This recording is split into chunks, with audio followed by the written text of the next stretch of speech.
ஆழ்ந்த காற்றழுத்த தாழ்வு மண்டலம் காரணமாக பெய்த கனமழையால் கடலூர் மாவட்டம் கடுமையாக பாதிக்கப்பட்டுள்ளது. அந்த இடங்களில் தேசிய பேரிடர் மீட்புப் படையினர் சீரமைப்பு பணிகளில் ஈடுபட்டுள்ளனர். கனமழையால் கடலூர் மாவட்டத்தின் பெரும்பாலான இடங்களில் மின் இணைப்பு துண்டிக்கப்பட்டுள்ளது. குடியிருப்பு பகுதிகளில் வெள்ளம் சூழ்ந்துள்ளதால் மக்களின் இயல்பு வாழ்க்கை முடங்கியுள்ளது. பலத்த காற்று வீசியதால் ரயில் பாதையில் மரங்கள் முறிந்து விழுந்து ரயில் சேவையும் பாதிக்கப்பட்டது. நெய்வேலி நிலக்கரி நிறுவனத்தில் மின் உற்பத்தி பாதிக்கப்பட்டுள்ளது. கெடிலம் ஆற்றில் வெள்ளப்பெருக்கு ஏற்பட்டிருப்பதால் வீடுகளுக்குள் தண்ணீர் புகுந்தது. விருத்தாச்சலம் அருகே உள்ள வடக்கு வேலூர் கிராமம் மழை நீரால் சூழப்பட்டுள்ளது. முதலமைச்சர் ஜெயலலிதாவின் உத்தரவின் பேரில் 40 பேர் கொண்ட தேசிய பேரிடர் மீட்புப் படையினர் கடலூர் மாவட்டத்தில் மீட்புப் பணிகளில் ஈடுபட்டுள்ளனர்.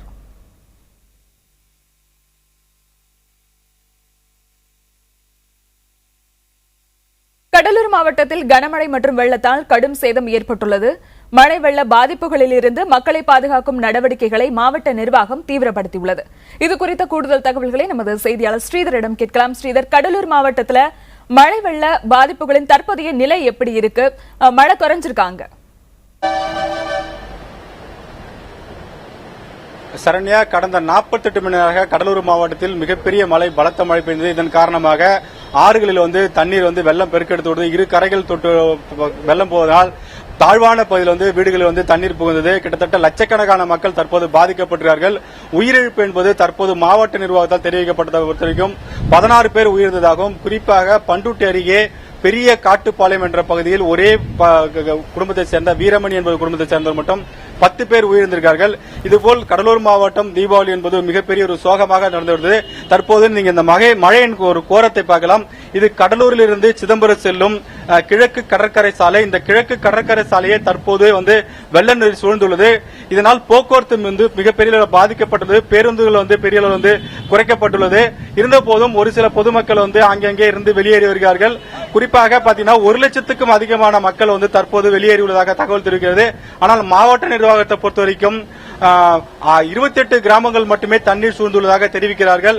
ஆனால் மாவட்டம் முழுவதும் கிட்டத்தட்ட பாத்தீங்கன்னா என்றால் 1 லட்சத்திலிருந்து 2 லட்சம் பேர் தற்போது தண்ணீர் பாதிப்பிலிருந்து வெளியேறி பல்வேறு பகுதியில் தங்கி வருகிறார்கள்.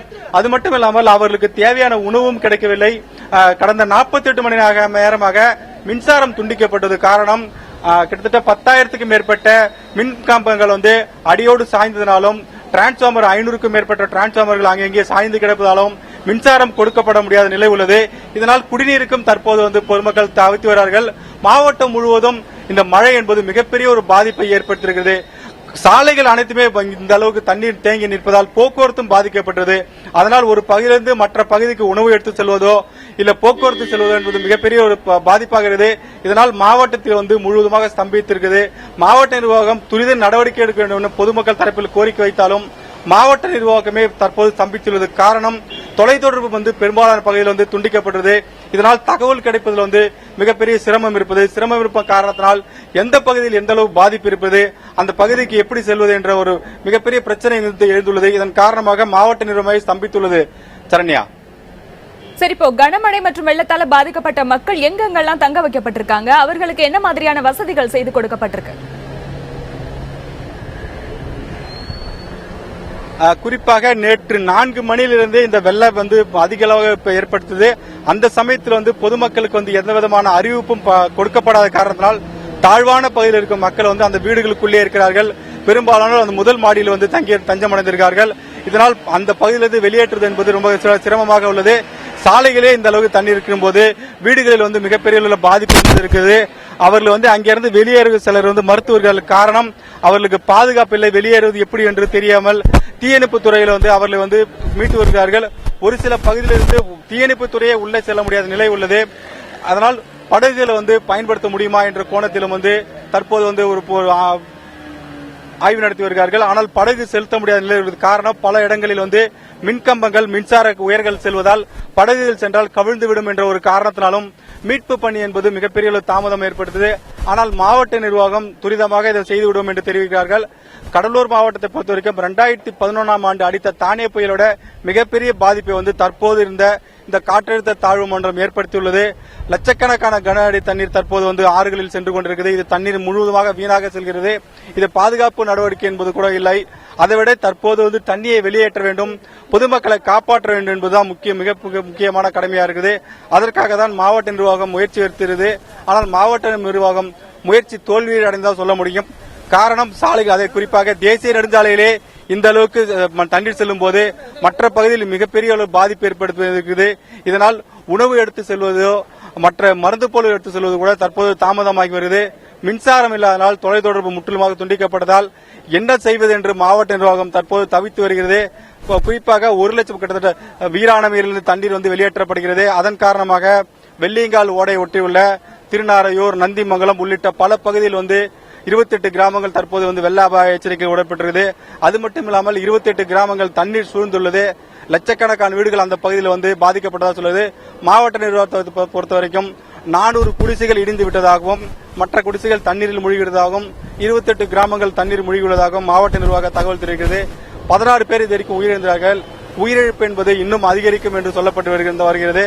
இதனால் மக்கள் வந்து பெரிய அச்சத்தில் வருகிறார்கள். நாடு முழுவதும் தீபாவளி கொண்டாந்தாலும் கடலூர் மாவட்டத்தை பொறுத்த வரைக்கும் தீபாவளியை மறந்து மிகப்பெரிய ஒரு சோகமாக காட்சியளிக்கிறது. சரண்யா, ஸ்ரீதர், மழையால கடலூர் மாவட்டம் முழுவதுமே இந்த அளவுக்கு பாதிக்கப்படுவதற்கான காரணம் என்ன? இது குறித்து அதிகாரிகள் தரப்புல என்ன சொல்லப்படுது?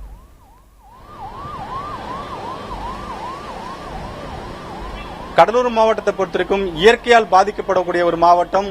காரணம், பல மாவட்டங்களில் பெய்யும் மழை கடலூர் மாவட்டம் வழியாக தான் சென்று வங்கக்கடல் கடக்க வேண்டும். குறிப்பாக கெடிலமாறு, தென்பெண்ணையாறு, வெள்ளாறு, மணிமுத்தாறு, கொள்ளிடம் உள்ளிட்ட 5 ஆறுகள் இந்த பகுதியில் செல்கிறது. கர்நாடகாவில் பெய்யும் மழை கூட கடலூர் மாவட்டம் வழியாக தான் சென்று கடலில் கலக்க வேண்டும். அது மட்டும் இல்லாமல் 17 மாவட்டங்களிலிருந்து வரும் தண்ணீர் கடலூர் மாவட்டம் வழியாக தான் சென்று வங்கக்கடலில் கலக்க வேண்டும். அந்த அளவுக்கு இந்த மாவட்டம் என்பது ஆறுகள் நிறைந்த மாவட்டம்.